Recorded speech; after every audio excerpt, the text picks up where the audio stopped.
খালি মাইন্ড তুলেছি সালমদাতে অনুরোধ করবো কিছু বলার জন্য।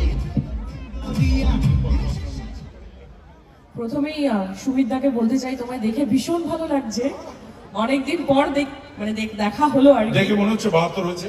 না না একদমই না, সেই কটা চোখ একই রকম আছে তো।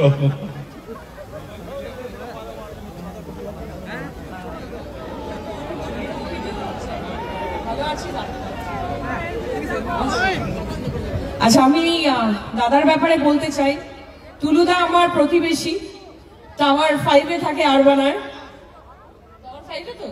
টাওয়ার 5-এ থাকেন। আমি এতদিন জানতাম না, কিন্তু ওনার আহ্বানে আজকে আমি এসেছি। খুব শুভ দিন আজকে সালমা আর তৌসিফের বিয়ে। তো অবশ্যই আমি আপনাকে ধন্যবাদ জানাতে চাই, আর স্পেশাল থ্যাঙ্কস জানাতে চাই ওনার সহধর্মিনী মানে ফিরোজা ম্যামকে। উনি আমাদেরকে এখানে আসার আমন্ত্রণ জানিয়েছেন। তো ভীষণ ভালো লাগছে, এত সুন্দর সাজানো। আমার তো মনে হচ্ছে আমি দুর্গাপুজোর প্যান্ডেলে চলে এসেছি। কোনো একটা বিশাল বড় মেলা হচ্ছে, যেখানে অসংখ্য ভালোবাসার মানুষজন এসছে সালমাকে আর তৌসিফকে তাদের আশীর্বাদ, তাদের দোয়া জানানোর জন্য। আর আমি সেই এত সুন্দর একটা জায়গায় আসতে পেরেছি থ্যাঙ্কস টু টুলুদা, অবশ্যই রহমানদা।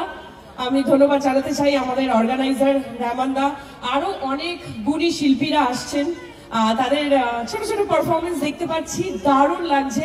আমার তো খুব ভালো লাগছে, আপনাদের কেমন লাগছে? আমি কি একটু সামনে এগিয়ে যাব? শিউরিতে আগেও আসা হয়েছে, বাট এরকম একটা এত সুন্দর জায়গায় এত সুন্দর পরিবেশে আসা হয়নি।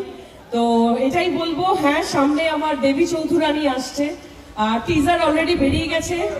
আপনাদের আশীর্বাদ অলওয়েজ আমার সাথে ছিল, থাকবে। আর এটাই বলবো, ভালোবাসা অলওয়েজ রাখবেন আমার প্রতি।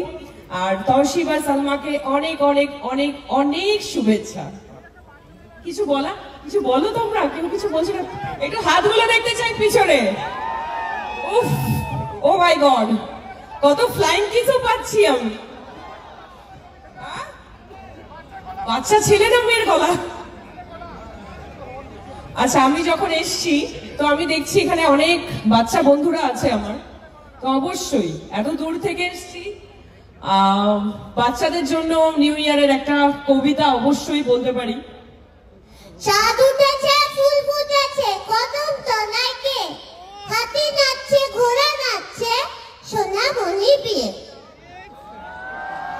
Thank you. সুমিতা কিছু বলো। বলছি যে এই যে আমাদের টুলু মন্ডল স্যার, আমাদের ফিরোজা বেগম স্যার তার মেয়ে টিনার জন্য করেছেন, এইটা দেখে তোমার কেমন লাগছে? এটা বলো। আমার খুব ভালো লাগছে। তোমার কি রাতটায় কিতে করে এলে তুমি? আমি গাড়িতে করে এসেছি। গাড়িতে করে তো রাতটা কিছু খেয়েছো? রাতটা কিছু খেয়েছো? না, কিচ্ছু খাইনি। কিছু খেতে দেয়নি? এটা এমন তাকে বলতে হবে। ডায়লগ তো আমি সিনেমার পর্দায় করি। আচ্ছা, আমার গলা খালি গলায় গাইতে হবে মানে বুঝতেই পারছেন যে নায়িকাকে গান করতে বলছে। নায়িকা তো আবার গায়িকা হয় না, না? তো আমি চেষ্টা করছি, আমার একটা ছবির 2 লাইন গাওয়ার চেষ্টা করছি। খারাপ হলেও হাততালি দিতে হবে কিন্তু। হ্যাঁ, সবাই জোরে হাততালি দেবে, জায়গাটা ভূমিকম্প হলেও দেবে।